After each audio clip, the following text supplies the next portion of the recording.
Hello friend, good morning. Mo lifestyle ব্লগে তোমাদের welcome আর অনেক অনেক ভালোবাসা। আশা করি তোমরাও ভালো আছো আর আমিও বেশ ভালো আছি। তো আজকে সকাল থেকেই ব্লগটা স্টার্ট করছি আর তোমাদের সাথে আমি আমার মর্নিং রুটিন শেয়ার করব। তো ঘুম থেকে উঠে আমার টেবিলে রাখতে এই বোতলটাতে 1 বোতল জল রাখা থাকে, যেটা আমি খেয়ে থাকি বাসি মুখে।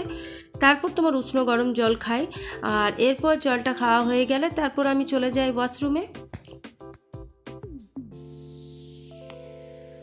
তারপর দেখো আমি ওয়াশরুম থেকে এসে যে জানলার পর্দাগুলো দিয়েছিল সেগুলো এখন সরিয়ে নিচ্ছি।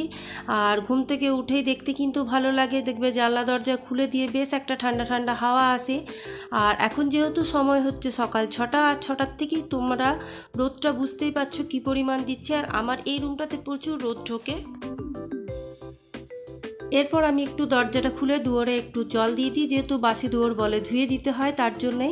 তো তারপর আমি একদম সোজা চলে আসি আমার বেডরুমে এসে তোমার বেডটাকে ভালোভাবে গুছিয়ে নিই, তারপর বাসি কাপড়টা ছাড়ি। আর কোনো দিন ছেলে যদি ঘুমিয়ে থাকে, দেরি হয়, তাহলে আমি তোমার পরে বেডটা উঠাই। তো যেহেতু এখন ছেলের স্কুল চলছে, ছেলে ওয়াশরুমে গেছে, হাজব্যান্ডও নিজের রেডি হচ্ছে, তো তার জন্য এখন আমি বেডটা ভালোভাবে গুছিয়ে নেব। আর বালিশগুলো গুছিয়ে তারপর আমি ঘরের যা যা কাজকর্ম আছে সেগুলো করব। আগে বাসি কাপড়টা ছাড়বো তারপর। তো দেখো এদিকে আমার বেডটা ঝাড়া কমপ্লিট হয়েছে। এরপর আমি চলে যাব সোজা ওয়াশরুমে বাসি কাপড়টা ছাড়তে। বাসি কাপড়টা চেঞ্জ করে এসে তারপর আমি ঘরের যা যা কাজ আছে সেইগুলো করব। তো এর মধ্যেই আমি কিন্তু তোমার দাদা ভাইয়ের টিফিন আর ছেলের টিফিন রেডি করে নিয়েছিলাম, সেটা আর তোমাদের সাথে শেয়ার করলাম না। তো তারপর দেখো আমি একবার রান্নাঘরটা সকালে দেখিয়ে দিই তোমাদেরকে, যে রাত্রেবেলায় কি সুন্দর পরিষ্কার পরিচ্ছন্ন থাকে। আর এটা কিছুক্ষণের পরেই দেখবে বেশ এলোমেলো আর মেসি অবস্থায় পড়ে থাকবে, যেহেতু রান্না শুরু হবে বলে।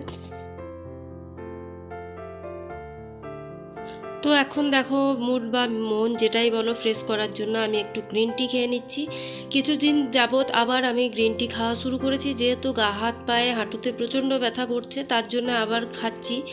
আর এটা আমি আগেও খেতাম, কিন্তু মাঝে ছেড়ে দিয়েছিলাম, কারণ যেহেতু দরকার পড়ছিল না। তো আবার দেখছি আমার হাঁটুতে ব্যথা আর পায়ে ব্যথা শুরু হয়েছে বলে আমি গ্রিন টি খেয়ে আগে উপকার পেয়েছিলাম, তো তাই এখন আবার একটু গ্রিন টি করে আমি খেয়ে নিই।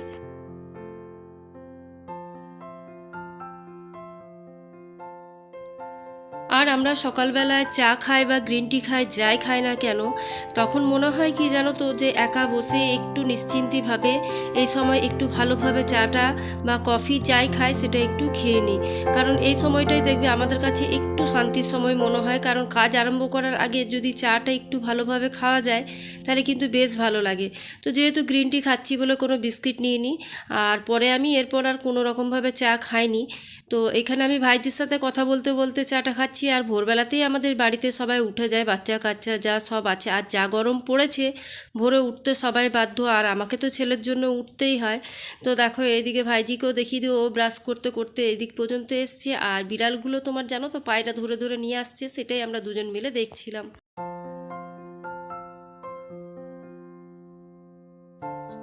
গতকাল বিকেলে আমি মেশিনটা চালিয়েছিলাম চাদরগুলো কাচার জন্যে। আর বেশিরভাগ সময় আমি এমনিই করে থাকি, যখনই আমার 4টা-5টা চাদর জমা হয়ে যায় মেশিনের মধ্যে, তারপর আমি সেটাকে কাচি। তাহলে কি হয়, সুবিধা হয়, একসাথে সব চাদরগুলো পরিষ্কারও হয়ে যায় আর ভালোভাবে কাচাও হয়। তো তার জন্যে আমি বেশিরভাগ সময় এরকমই করি, প্রথমে জমতে দিয়ে দিই, তারপর তোমার একদিন বিকেলবেলায় চালিয়ে নিই, তারপর শুকিয়ে ভালোভাবে পরের দিন আমি পাট করে রেখে দিই। তো সেটাই আজকে করলাম, শুকিয়ে গেছে চাদরগুলো, তো এখন পাট করে ভালোভাবে তোমার আলমারির মধ্যে তুলে রাখবো।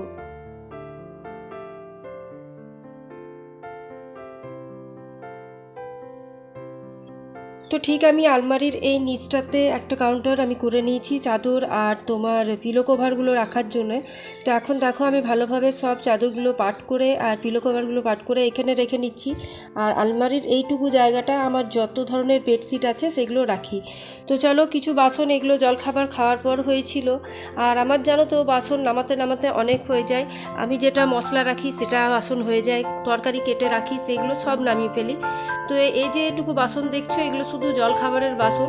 তো এইগুলো এখন চলো ভালোভাবে ধুয়ে নিই।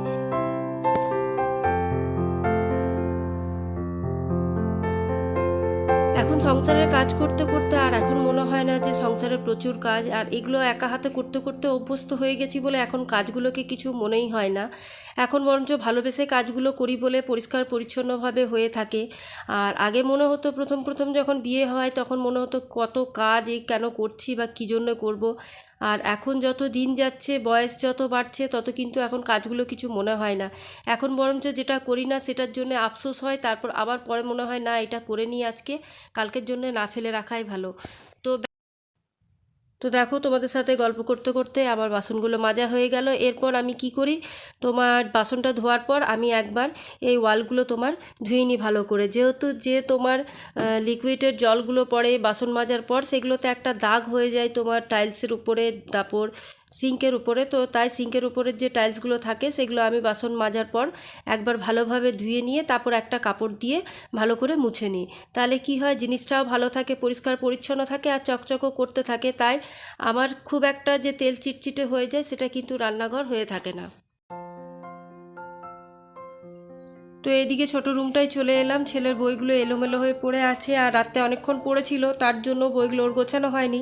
আর সকালবেলায় আবার স্কুল গেছে, তো বইগুলো গুছিয়ে নিয়ে গেছে যেগুলো লাগবে। তো এখন যে বইগুলো এবারে খাটের ওপরে আছে সেগুলো আমি এখন ভালোভাবে গুছিয়ে র্যাকে তুলে রেখে দেবো। তাছাড়া বিছানাটা তোমার কভার হয়ে রয়েছে। তো দেখো, এদিকে আমার যে বইগুলো যেখানে রাখা সেখানে এখন আমি র্যাকের উপর তুলে রেখে দিচ্ছি। একদিকে তোমার খাতাগুলো রাখি আর একদিকে বইগুলো। ব্যাস, তো চলো এখন যে পর একটু ভালোভাবে তোমার টেবিলটা পরিষ্কার করে নিই। টেবিলটা মোটামুটি আমার পরিষ্কারই আছে, শুধু খেয়েছিল বলে আরেকবার একটু মুছে নিচ্ছি, কারণ আমরা এঠু কোনো জিনিসই রাখতে পারি না, ঘরে ঠাকুর আছে বলে তার জন্যে। তো তার জন্যে এখন দেখো আমি খাওয়ার পর ভালোভাবে টেবিলটাকে একটু পরিষ্কার করে নিচ্ছি। আর টেবিলের সাথে সাথে প্রতিদিন আমি চেয়ারগুলোকেও মুছে নিই, তাহলে তোমার সেরকমভাবে ধুলোটাও থাকে না আর ময়লাটাও ঠিক একটা হয় না। তো ব্যাস, এগুলোই হচ্ছে ডেলি রুটিনের মধ্যে আমরা করে থাকি মর্নিং থেকে। প্রতিদিন আমাদের একই রকম কাজ থাকলেও কিন্তু এক এক দিন এক এক রকমভাবে করে থাকি। কোনো দিন হয়তো সকালে উঠে তোমার ঘর ঝাড় দিই, কোনো দিন হয়তো ঘর গুছোই, কিন্তু রুটিন আমাদের একই থাকে। ব্যাস, কাজগুলো এদিক ওদিক করে আমাদের ভিডিওর জন্য গুছিয়ে দেখাতে হয়। তো দেখো, এখন চলে এলাম আমি তোমার রান্নাঘরের সেলফগুলো পরিষ্কার করার জন্য। আর এটাও আমি প্রত্যেকদিন করে থাকি, রান্নার পর বা রান্নার আগে একবার সেলফটা মুছে নিই। যেহেতু বলাই আছে তোমাদেরকে যে আমার বাড়িতে চিমনি নেই, তার জন্য একটু তেলের হতে পারে, তো আমি যতটা পারি পরিষ্কার রাখার মানে চেষ্টা করি যাতে একটু তেল না বসে। তো তাই প্রতিদিন আমি সেলফগুলোকে একটু করে মুছে নিই। তো ব্যাস, সেটাই এখন করছি, নিচের সেলফটা মুছে তারপর আমি আবার উপরের সেলফটা মুছে নেব। তো প্রতিদিন যেহেতু রান্নাঘরটা ভালোভাবে পরিষ্কার করে থাকি, তো সেই জন্যে আমি খুব একটা কোটোবাটা নামিয়ে যে পরিষ্কার করি তা নয়, একটু একটু সরিয়েই মুছে নিই। আর এগুলোতে খুব একটা আমার যে তেল জমে তাও না, কারণ একটু সময় থাকলে যদি আমরা গুছিয়ে বাগিয়ে করে নিতে পারি তাহলে দেখবে সেরকম কিন্তু তেলটা হয় না আমার মনে হয়। আগে আমি খুব এতটাও তোমার কাজে ছিলাম না, কিছুটা আমি ইউটিউব দেখেও শিখেছি সত্যি বলতে গেলে। অনেক দিন ওয়াচ করার পর অনেক দিদি ভাইদেরকে, তারপর অনেক কাজও আমি শিখেছি, আর বাড়ির বড়দের কাছ থেকেও অনেক কাজ শিখেছি। তো যাই হোক, যেটাই করি আমরা সবার কাছে থেকেই শিখি, আমরা নিজে নিজেই সব কিছু শিখে থাকি না বা শিখে যাই না। আমাকে দুপুরে বসে বসে ভয়েসটা দিতে হয়, যেহেতু রাত্রেবেলায় সময় হয় না, ছেলের পড়া থাকে, ছেলে পড়ে, তো তার জন্য আমাকেও বসে থাকতে হয়, সেই জন্য আমি রাত্রেবেলা দিতে পারি না। তো তোমরা শাঁখের আর ঘন্টার আওয়াজ পাচ্ছ। তো এই সময় আমাদের বাড়িতে নারায়ণ আছে, তো ধারাতে বসানো হয়, সেই জন্যই হয়তো তোমরা পাবে।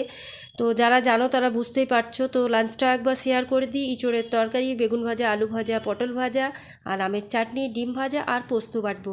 তো আজকের ভিডিওটা এই পর্যন্তই, কালকে আবার একটা নিউ ব্লগ নিয়ে তোমাদের সাথে দেখা হবে। আজকের মতন টাটা।